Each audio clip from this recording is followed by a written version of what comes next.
Okay, we're working some hip cars today. This is level 1, learn it and be able to control just that joint and not move any other joints. We're working on joint independence before we start doing interdependence.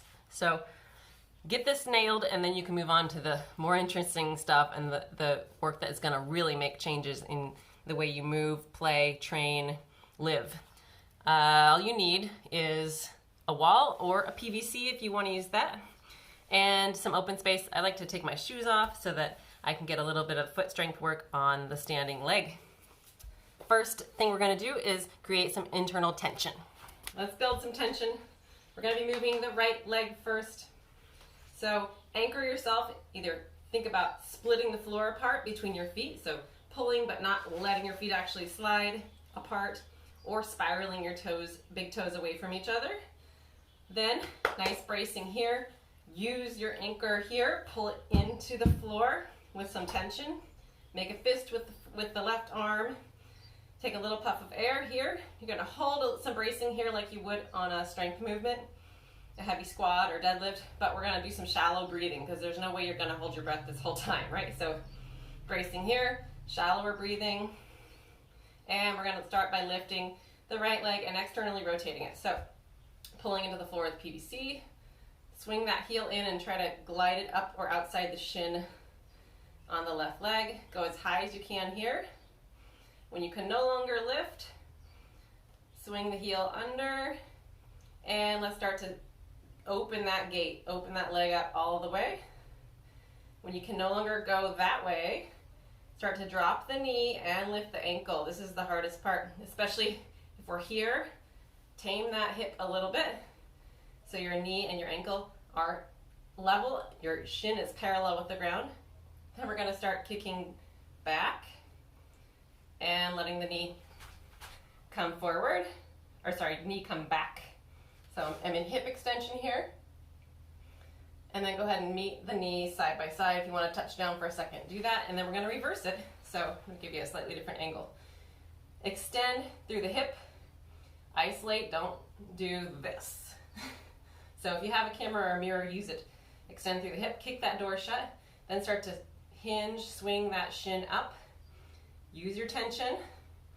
As you can get stuck here, you're gonna rotate toward neutral. Go as high as you can here. Check that this hip is fully extended, glute is firing here.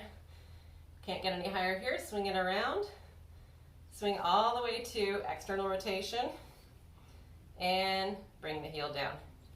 Hey, that's one rep. Let's switch sides. We'll go a little smoother on this left leg. So, little puff of air. You can see my head, I don't need a head for this. Build some tension through the arm, spread the floor apart, pull that PVC into the floor, or plant your palms strong and pull downward a little bit. Then, internal or external rotation. I'm gonna get it right. Lifting the knee as high as you can. And then when you can no longer go any higher, swing through, start to kick that heel out and swing the knee out at the same time. Then you're dropping the knee, lifting the ankle till you're parallel to the ground. Check, look down and check, and then start to kick back as the knee sweeps back down.